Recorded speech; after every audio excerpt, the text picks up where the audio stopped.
దక్షిణాఫ్రికాను హడలెత్తించాడు హార్దిక్ పాండ్యా. 28 బంతుల్లో 59 పరుగులతో చెలరేగాడు Hardik. 25 బంతుల్లోనే half century చేశాడు. కటక్ టీ20లో 175 పరుగులు చేసింది టీమిండియా. దక్షిణాఫ్రికా విజయ లక్ష్యం 176 పరుగులు. 3 వికెట్లు తీసి భారత్ను దెబ్బకొట్టాడు ఎంగిడి. దీనిపై మరిన్ని అప్డేట్స్ మా కరెస్పాండెంట్ వెంకట్ అందిస్తారు. వెంకట్, భారత్ బ్యాటింగ్ తీరుకు సంబంధించి మొదటి 10 ఓవర్లు నిరాశ చెందినప్పటికీ చివరి 10 ఓవర్లు మాత్రం మెరుపులు మెరిపించినటువంటి పరిస్థితి. హార్దిక్ పాండ్యా మినహాయించి ఎవరూ కూడా పెద్దగా ఆకట్టుకోలేకపోయినటువంటి పరిస్థితి. అభిమానులు 200 పైచిలకు ఉన్నటువంటి బ్యాటింగ్ లైనప్ కావచ్చు, లేకపోతే ఇతరతర 200 పైచిలకు ఎక్స్పెక్ట్ చేసినటువంటి సిచ్యువేషన్ ఏ విధంగా ఉండబోతోంది దీనికి సంబంధించి? ఎస్ మురళి, ఈ మొదటి 5 స్థానాలు ఏవైతే ఉన్నాయో ఒక అభిషేక్ శర్మ పక్కన పెడితే వీళ్ళ ఆట తీరు చూసి నాకు చాలా ఆశ్చర్యంగా అనిపించింది. ముఖ్యంగా శుభ్మన్ గిల్ అంటే అతనికి అనుభవం ఉంది, లేదంటే టీ20లో ఆడిన అనుభవం ఉంది, లేదంటే టెస్ట్ క్రికెట్ ఆడిన అనుభవం ఉంది, లేదా ఫ్లాట్ పిచ్ల మీద ఆడిన అనుభవం ఉంది. అంటే అతను భవిష్యత్ కెప్టెన్ గా నిరూపించుకోవాలనుకున్నప్పుడు, భవిష్యత్ కెప్టెన్ గా అతను ఆడాలి అనుకున్నప్పుడు అంటే సాధారణంగా కొత్త బంతి విషయంలో చాలా జాగ్రత్తగా ఉండాలి. కొత్త బంతి స్వింగ్ అవటమో లేదంటే కొన్నిసార్లు అంటే టీ20లో ఏంటంటే బౌలర్లు ఆ వికెట్ల కోసం చాలా జాగ్రత్తగా ప్రయత్నాలు చేస్తూ ఉంటారు. కాబట్టి ఇక్కడ ప్రతి విషయాన్ని కూడా చాలా జాగ్రత్తగా తీసుకుని కొత్త బంతిని ఎలా ఎదుర్కోవాలి, ఎలా ముందుకెళ్లాలనే దాని మీద ఒక ప్రణాళిక ఉండాలి. కానీ అంటే అతను ఎంగిడి వేసినటువంటి స్లో బాల్ కి అతను ఆడిన విధానం నాకు చాలా ఆశ్చర్యంగా అనిపిస్తుంది. ఇక అంటే సూర్యకుమార్ యాదవ్ గత కొంతకాలంగా కూడా ఇతను over rated player, over rated captain అనేది చాలా వరకు కూడా వినపడుతున్నటువంటి విమర్శ. ఇప్పుడు దాన్ని రుజువు చేస్తూ అతను ఆడినటువంటి విధానం చూస్తే అదే అనిపిస్తోంది. అంటే ఏదో ఒక 4 ఒక 6 కొట్టినట్టున్నాడు. అంతకు మించి అతను ఆడింది కూడా ఏం లేదు. ఇక అంటే అటు తిలక్ వర్మ మంచి గతంలో కూడా మంచి ఫామ్ లో ఉన్నాడు. అతను మంచి వన్డే ప్లేయర్, వైట్ బాల్స్ కి సంబంధించి అతను మంచి స్ట్రైకింగ్ బ్యాట్స్మెన్ అనేది కూడా చాలా మందికి ఉన్నటువంటి ఒపీనియన్. కానీ ఈ రోజు ఆడిన విధానం చూస్తే అతను అంటే వికెట్ కాపాడుకోవడానికి ఎక్కువగా ప్రాధాన్యత ఇచ్చాడు. 32 బాల్ అనేది అయితే స్పష్టంగా అర్థమైంది. ఎందుకంటే అతను త్వరగా అవుట్ అయినా, అతను ఆడలేనప్పుడు త్వరగా అవుట్ అయినా, లేదంటే రిటైర్డ్ హెడ్ రూపంలో ఏదో కారణంగా వెనక్కి తిరిగిన తర్వాత జితేష్ శర్మ వీళ్ళందరూ ఉన్నారు. హార్దిక్ పాండ్యా మరిన్ని బంతులు ఆడి ఉంటే ఇంకా కొన్ని మంచి పరుగులు చేసి ఉండేవాడేమో.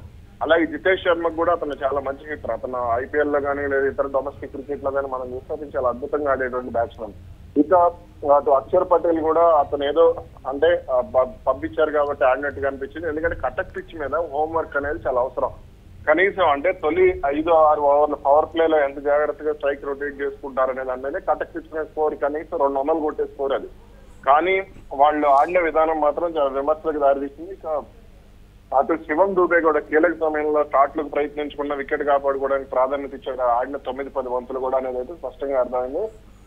ఏది ఎలా ఉన్నా ఒక అభిషేక్ శర్మ అలాగే హార్దిక్ పాండ్యా వీళ్ళిద్దరు ఇవాళ కొంత మెరుగ్గా అంటే అభిషేక్ శర్మ ముందు నుంచి కూడా సౌత్ ఆఫ్రికా బౌలర్ల మీద ఒత్తిడి పెట్టే ప్రయత్నంలో అతను పక్కాగా దూకుడుగా ఆడే ప్రయత్నం చేశాడు. కానీ ఒక ప్రణాళిక అనేది మిగిలిన బ్యాట్స్మెన్ లో పొరబడింది అనేది అయితే స్పష్టంగా చెప్పవచ్చు.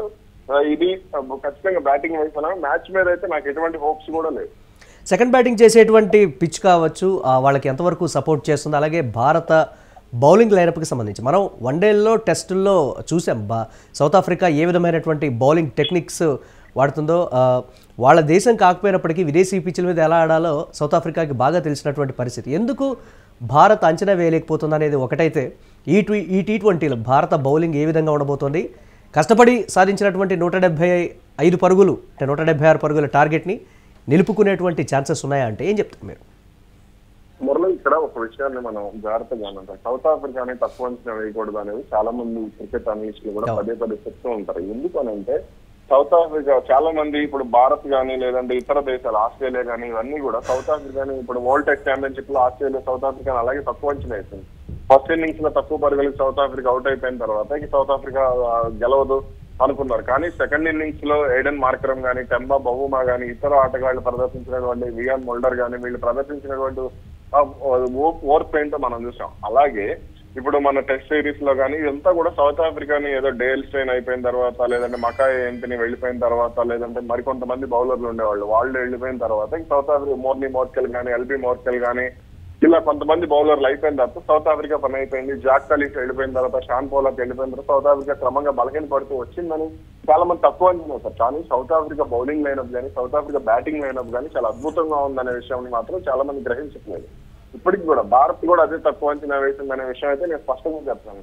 టెస్ట్ సిరీస్ లో వెస్టిండీస్ మీద గెలిచేస్తాం, లేదంటే ఇతర బంగ్లాదేశ్ మీద గెలిచేస్తాం అని తక్కువ అంచనా వేశారు. ఇంగ్లాండ్ మీద గెలిచేస్తాం. కానీ సౌత్ ఆఫ్రికా అనేది చాలా బలమైన జట్టు. వాళ్ళు టీ20లోనే వైట్ బాల్ క్రికెట్ లోనే కాదు రెడ్ బాల్ క్రికెట్ లో కూడా వాళ్ళు చాలా బలంగా ఉన్నారు.